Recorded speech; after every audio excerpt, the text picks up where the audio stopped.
Before we go any further, we need to go through the syllabus for the examinations which we are going to prepare. Firstly, we'll start with the prosecuting officer exam. इस exam में अगर हम देखें तो 3 parts हैं आपके पास: preliminary examination, mains examination and then interview. Preliminary का अगर आप देखोगे तो आपके पास जो टॉपिक्स हैं वो कुछ ऐसे टॉपिक्स हैं जो हमने बेसिक लॉ स्कूल में पढ़े होंगे, जैसे कि कॉन्स्टिट्यूशन, BNSS, BNS, BSA और उनके जो चेंजेस हुए हैं with respect to the old laws like IPC वगैरह। लिमिटेशन एक्ट है, अनलॉफुल एक्टिविटीज़ प्रिवेंशन एक्ट है, NDPS है, इंफॉर्मेशन टेक्नोलॉजी है, पॉक्सो है, प्रिवेंशन ऑफ करप्शन है। ये कुछ ऐसे एक्ट्स हैं जैसे कि ये UAPA से प्रोटेक्शन ऑफ करप्शन तक जो हमने पहले नहीं पढ़े हुए हैं। हमने TPA भी पहले पढ़ा हुआ है और CPC भी पहले पढ़ा हुआ है।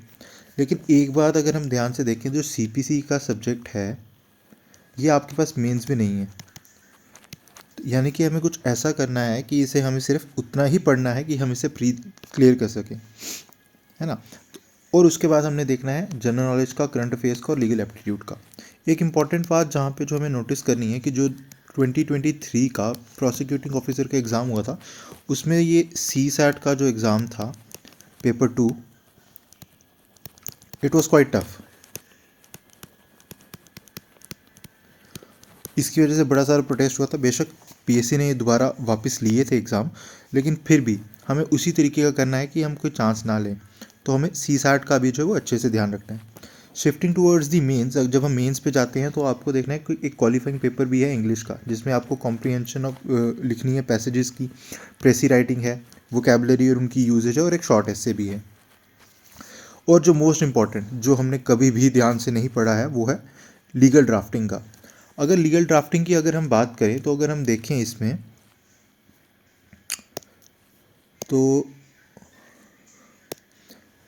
ये PO के पुराने पेपर हैं और इसमें अगर हम लीगल ड्राफ्टिंग का देखेंगे तो लीगल ड्राफ्टिंग में उन्होंने कुछ इस तरीके से क्वेश्चन पूछे, जैसे the function of a pleading is not simple for the benefit of the parties and perhaps primarily for the assistance of the court by defining with precision the area beyond which without the leave of the court and consequential amendment of pleading conflicting must not be allowed to an extent. In light of the above statement, आप इसको elucidate करिए, right notes on the fundamental rules of pleading etcetera. लेकिन जब हम drafting पे जाते हैं तो ड्राफ्टिंग में आप देखेंगे इन्होंने आपको सीधे सीधे ड्राफ्ट करने के लिए बोली हैं कुछ चीज़ें, जैसे draft a legal notice to be served by mister Rajat Lal to vacate the premise of 15 October 2021। मैंने भी ये सब्जेक्ट अभी तक नहीं पढ़ा हुआ है, तो इसका जो है I will go through the books first and then we'll go it together कि हम इसे कैसे करेंगे आगे। जो बेसिक चीज़ हमें समझनी है वो कि सिलेबस में है क्या क्या। तो एक लीगल ड्राफ्टिंग एंड प्लीडिंग आ जाती है आपके पास, कॉन्स्टिट्यूशनल लॉ आ जाता है आपके पास। लेकिन ये कॉन्स्टिट्यूशनल लॉ में जो है वो सारी चीज़ें नहीं। कॉन्स्टिट्यूशनल लॉ में आपका कॉन्स्टिट्यूशन एंड कॉन्स्टिट्यूशनलिज्म है, ये मेंस का भी टॉपिक है आपके JKPSC के मेंस के ऑप्शनल का। अगर आपका ऑप्शनल लॉ है तो उसमें भी ये टॉपिक है, ठीक है। तो बेसिक डिफरेंस क्या है कॉन्स्टिट्यूशन और कॉन्स्टिट्यूशनलिज्म? कॉन्स्टिट्यूशन क्या है? कॉन्स्टिट्यूशन एक बुक था। कॉन्स्टिट्यूशनलिज्म क्या है? वो उसका सोल है। For example a country can have constitution but does it have constitutionalism?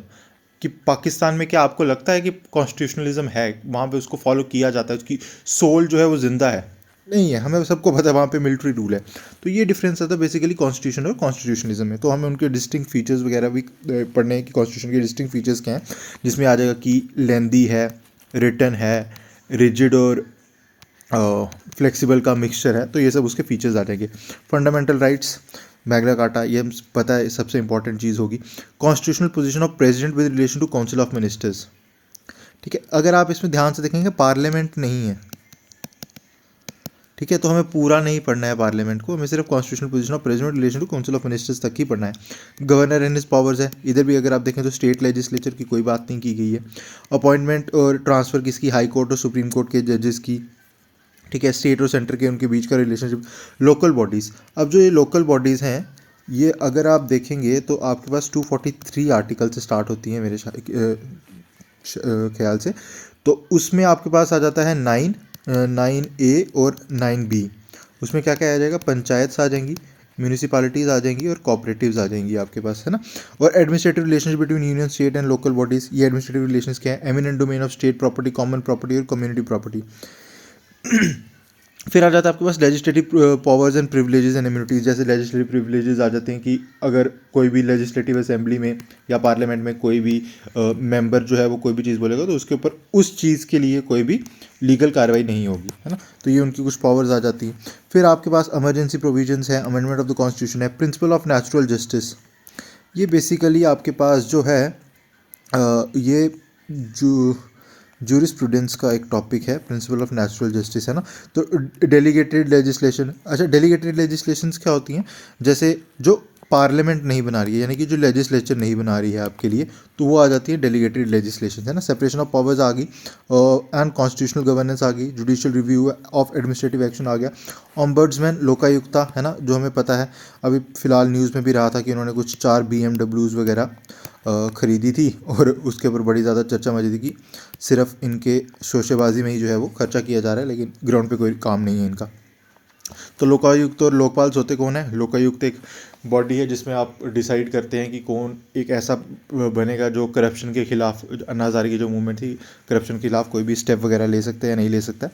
उसके बाद आपके पास BNS आ जाता है, BNSS आ जाता है, BSA आ जाता है। ये आपके पास स्पेशल लॉज हैं। स्पेशल लॉज में अगर आप देखेंगे सारे बेसिक क्रिमिनल लॉज ही हैं ना ज़्यादा।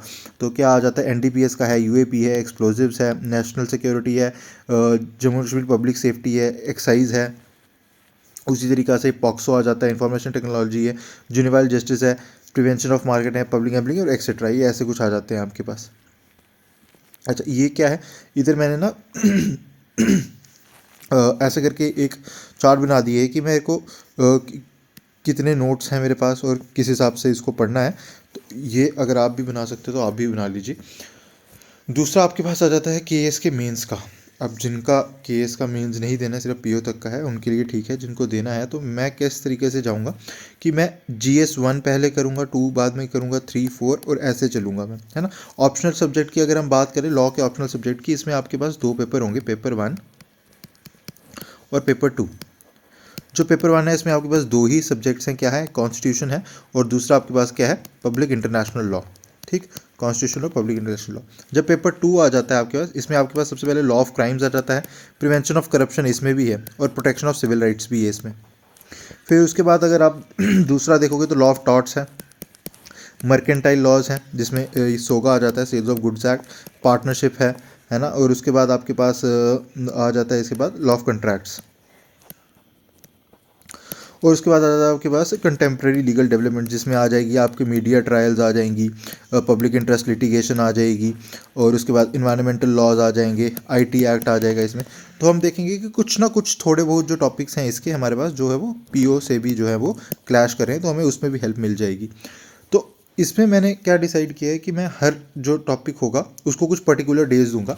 जैसे जब हम बात करते हैं GS1 की, तो GS1 में मैंने क्या रखा है कि मैं GS1 को 1 हफ्ते का टाइम दूंगा, यानी कि अगर मैं 23 से स्टार्ट कर रहा हूँ, कुछ मैं पढ़ भी चुका हूँ तो इसीलिए 23 से स्टार्ट है, तो 23 से मैं 1 फरवरी तक जो है वो GS ही पढ़ूंगा 1। ठीक है, उसमें सबसे पहले हम क्या करेंगे? मॉडर्न हिस्ट्री करेंगे, जो कि अब मैंने ख़त्म कर ली है, जो कि 23 से 25 तक के लिए थी मॉडर्न हिस्ट्री। उसके बाद मैंने पोस्ट इंडिपेंडेंस जो है वो 26 से 27 तक के लिए रखा हुआ है। इसमें हम क्या पढ़ेंगे? पोस्ट इंडिपेंडेंस पढ़ेंगे। इसी तरीके से जितना भी टॉपिक होगा वो मैं उसी दिन सुबह 5 बजे अपलोड कर दूंगा वीडियो कि आज मुझे क्या करना है, और दूसरी वीडियो अपलोड होगी रात को 11 बजे, जो बताएगी कि हमने क्या क्या अचीव कर लिया है उस टारगेट का। तो इसी तरीके से हम दिन ब दिन चलते रहेंगे और जो भी कुछ शेयर करना होगा वो इस चैनल में शेयर कर दिया जाएगा। Thank you.